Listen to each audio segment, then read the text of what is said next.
Why are you so against non-alcoholic beer?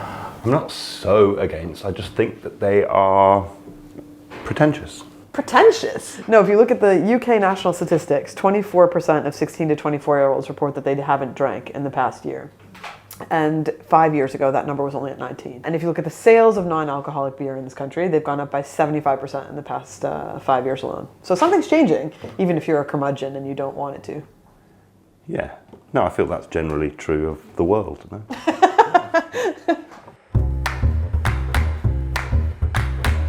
All right, so the way that we're going to judge these beers is a very, very complex system. I'm going to give you each a tab card, and you're going to place it on the beer that you think is the non-alcoholic one. We're going to start you off nice and easy with some lagers. We've got Heineken today, so we've got our full-strength version and our 0 ABV version. With lagers, it's all about balance. So you're looking for a nice soft malt backbone with a little bit of cracker and kind of biscuit notes to it, and a nice bitterness at the back end. Cheers, guys. Cheers.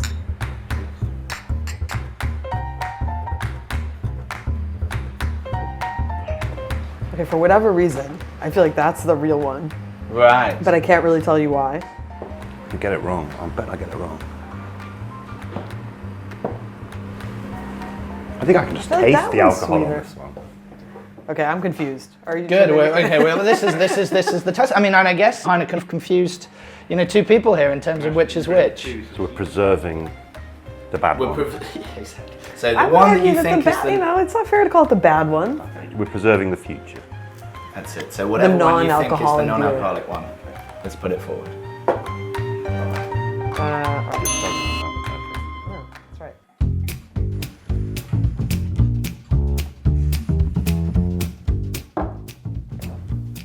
Hey, don't cheat. No, I'm allowed to smell it. We're on to bitters. This is a golden ale. The two beers that we're going to be trying today are both from St. Peter's, that are a Suffolk-based brewery. But you're looking for an English hop character, so earthy, floral, a little bit of fruitiness. Also, you've got a lovely creamy head here as well, so drinking it through the head is important. It definitely does help give you that texture and that sort of fullness These are that you're quite looking different for. though, no? They almost have a bit aptly, no? I mean, or it's like interesting. bad, it's gone off. It smells a bit weird, I'm not gonna lie. That one smells odd. This tastes normal, and then he kept on going on about the head as if it was so important. This guy. It's true. doesn't This have one has a head. bit. He has a bit more This bubbles. has got the kind of creamy head that you were after. I mean, it's just clear, isn't it? I mean, we do agree. I mean, this even time. you Last got it time- wrong last time. Hey, you don't know if she got it wrong the first time.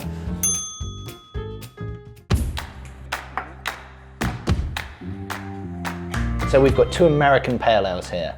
I use the word pale, fairly sparingly. One of this these one's quite is dark. a little bit darker, absolutely. And who else is it going to be from Brewdog?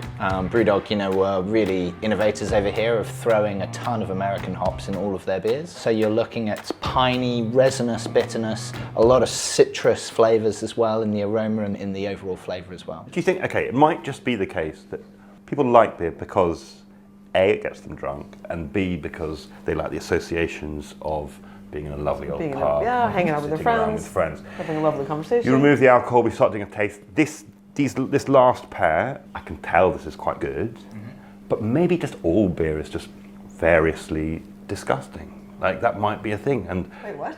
You lost me there. I thought you went from is saying it might good to actually just that actually on the sort of spectrum of things that we just like it, as I say, for being here and for increasingly feeling the effects. I mean, why don't you just eat a watermelon or Drinking sit is a around with a bottle social of activity. spirits? It's a social activity with social norms around it.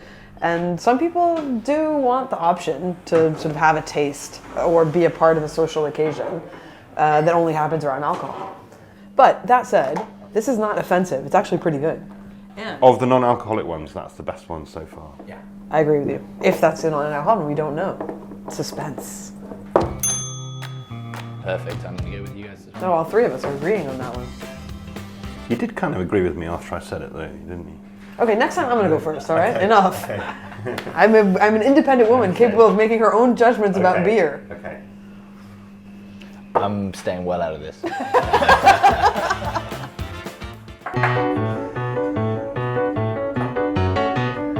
A brewery called Big Drop make a stout, which we have here, one of these, which is a multiple award-winning 0 ABV beer.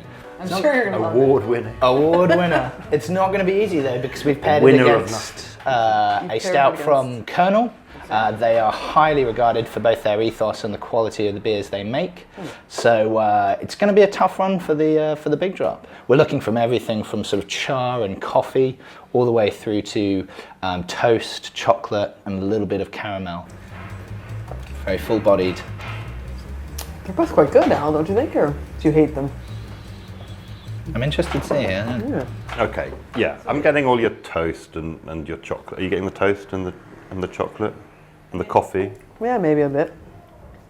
Given that you know more about beer than is healthy, seems that you and I chose exactly the same beers. It does. I intentionally chose all the wrong ones, though. I'm only joking. You two agree. Yes. And I was an odd man out on one of them, right? You were the odd one out on one of them. So actually, 4 out of 4 and 3 out of 4 is pretty good for you guys. I don't know what it says not good about for the the low beer ABV. company. Wait, Yeah, so hold on a exactly. minute though. Did you enjoy any of these? Of the non-alcoholic Yes.